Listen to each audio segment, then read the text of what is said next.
Alloh taolo jannatdan yerga tashladi sinov uchun, azoblanish uchun. Endi bu sinovni egzamindan yaxshi o'tib olishga harakat qilish kerak. Xiyonat qilib bo'lmaydi. Xiyonat nima bilan bo'ladi? Yosh edik, bilmasdik. Kecha hatto shunaqa bo'lardiki, ko'chada semishga chaqirib, semishga mana bunday tashab ketaveradigan bo'lardi. Marojni yeb, cho'pini, qog'ozini rizib ketaverardik, eslaylar.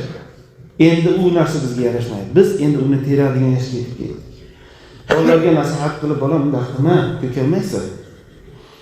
Alloh taoloni azobi kelganda yashtallamaydi. Go'dak masalan bilmagan holda semishgan po'chag'ini tashlaydi, marojnasini tashlaydi. Biz kattalar ular qilaveramiz u. Keyin bilmagan holda voyaga yetib qolsa, mana bu holat ko'rganib qolar ekan. Keyin butun yurtni oyoq osti qilishlik odatiga. Chunki qorg'ish deyadi degani o'tgan jumada masala qildik-ku. Ikki qorg'ishdan ehtiyot bo'linglar. Odamlarning yo'li va ichimligi. Yo'lini iflos qilmang, ichimligini iflos qilmang. Qorg'ishda qolasiz, ko'karmaysiz dedikda. Go'dak qorg'ishda qolmaydi deb o'ylaymiz ekan. Haligi ustozning gapidan shu ta'sirlandikki, haligi go'dak ustozni, olimning o'g'li o'choq ostida yig'layotganda dadasining nasihatini ham lol qoldirdi. Ustoz ham nima deyishni bilmay qoldi. Men onamning qilig'idan hayron qoldim. Katta o'tirlarda yoqishligi uchun mayda o'tirlar tutantiriq qildi. Agar Allohning baloni kelsa, mendan boshlanadi yig'lanish. Endi kim yupatalar bu gapdan keyin? Bolalarimiz shunaqa farosatli bo'lsin. Ya'ni agar yoshligida o'shini tashlashni o'rgansa, keyin menga o'rganadi. Ko'chasini charava qilib odamlarni yurgizmaslik o'rganadi.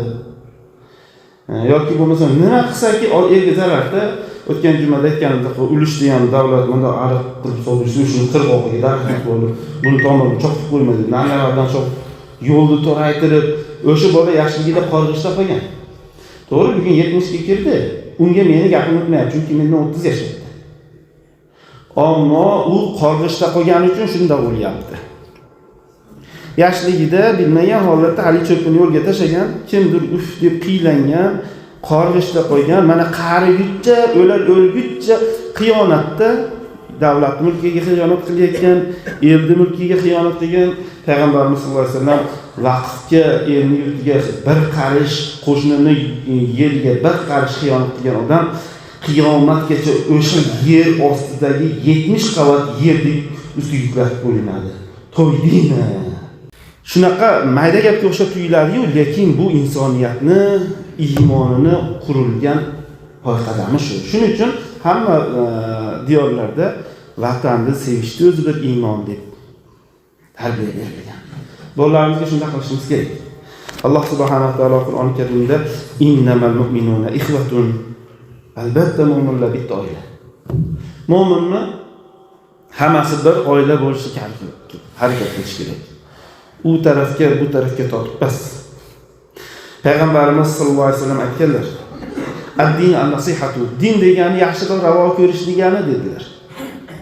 Liman ya Rasululloh, biz yaxshilikni birinchi kimga ravo ko'ramiz desa, lillahi va likitabihi. Birinchi Allohga. Alloh buyurdimi xudbimiz. Va likitabihi, bizga kitob berdimi, o'sha bilan yashashga harakat qilamiz. Va li rasulihi, payg'ambarini izdoshi bo'lamiz sallallohu alayhi vasallam. Va li a'immatil muslimin va ammatihim, musulmonlar imom qilib saylab qo'yganlari va ommasiga yaxshilikni ravo ko'rishga harakat qilishligimiz kerak. Oxirgi zamon fitnasi ekan, bilasizmi? Masalan, musulmonlar bir-birini yomonlasa, musulmonlar domlasini g'iybat qilsa, bir hali non choy bo'lib qoldi. Masalan, bir joyda mazza qilib nima deydi? Ayollar kabida, ayollar bir joyda o'tirsa, g'iybat qilgan to'planishadi, bilasizmi? To'rtta dugonni to'plasa ham kemagicha bittasini yomonlab turadi. U kelgandan keyin keyingisini yomonlab turadi, chiqib ketsa unisini yomonlaydi. Ishaning hozir erkaklar ham shunaqasi bor. Shunaqa erkaklar bo'lib qoladi. Nari do'stiga yomonlab turishi, u kelgandan keyin bu tursa bunisini yomonlaydi.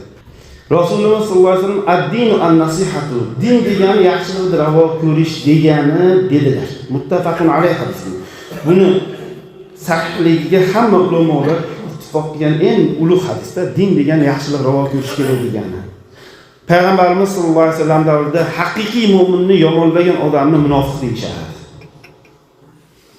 Bugun non choyimiz bo'lib qolmasin birodarlar. shu ham musulmonchilikni yomon ko'rishlikka qo'shiladi. Birodarlar, biz aybimizni ko'ramiz, ko'rmaslik ko'rgani. Uni bir misolni aytayin. Bitta bola bitta qiz sevib qolsin-da, sevmayvergan, bo'ldi. Aybini ko'rmay qoldi. To'g'rimi? Kishi bo'lsa ham sevaveradi, endi kimsa o'sha kulish ham yarashdi, to'g'ri-da. Ishonasizmi? Muhabbat al-hubbu yu'mi va yusmi. Muhabbat odamni ko'rkak qiladi deydilar. Mo'min odamni sevish kerak. Erkak ayolni sevgandan keyin aybini ko'rmaydi. Mo'min odam yurtini yaxshi ko'rish kerak. Yaxshi ko'rdimi, ko'rkak bo'lib qolish kerak. Bizda bir kamchilik bor, bilasizlarmi? Masalan, Payg'ambarimiz sollallohu alayhi vasallam aytdilar-da, umumiy bitta qoidani yodlab olishga majburmiz. Payg'ambarimiz sollallohu alayhi vasallam aytdilar. Mata sa'atu, qiyomat qachon bo'ladi deb Jabroil alayhisalom odam shaklida kirib, sahobalarga darslik bo'lishlik uchun so'radi. Qiyomat qachon bo'ladi ya Rasululloh desa, mal mas'ulu anha bi'alamin nasail. Savol berayotganchalik javob beruvchi ham bilmaydi dedi. Ya'ni siz ham bilmaysiz, men ham bilmayman, bu Alloh tushunadi dedi. Shunda akhbirni an amaratiha, belgilarini aytib qo'ying bo'lmasa dedi. Belgilari qiyomat qachon bo'lishini bilasizmi? Aytang, bugun. Qiyomatning belgisini aytganda yomonlar ko'payib ketadi dedi. Xattolarning shunaqa ko'payadiki, tarixdagi Yahudi nasroniylar qanaqa yomonlik qilgan bo'lsa, qarish izma-iz hammasini qilasizlar. Bugun shunaqa yomonlik qilib bitdi. Shunchalik darajaga keldiki, qarz berish degani quloq kestirish degani. Shu tushunchaga yetib keldik. Bir odam qarz so'rasa quloq kesyapti deb o'ylaymiz. Farqi yo'q, u soqollimi, qo'lida tasvisi bormi, boshida sallasi bormi, farqi yo'q. Inson zoti qarz so'raysa quloq kesyapti deb tushunadigan darajaga yetib keldik. Qiyomat degani bu. Farqi yo'q, bir-birini shunday yomonlash darajasiga yetib keldik. Va bu tanamiz, qonimiz, suvagimizga urib ketdi, muhtaram jamoat. O'g'naling, elga qaramang. Kim hidoyat topmoqchi bo'lsa, Payg'ambarimiz sollallohu alayhi vasallamga ergashsin.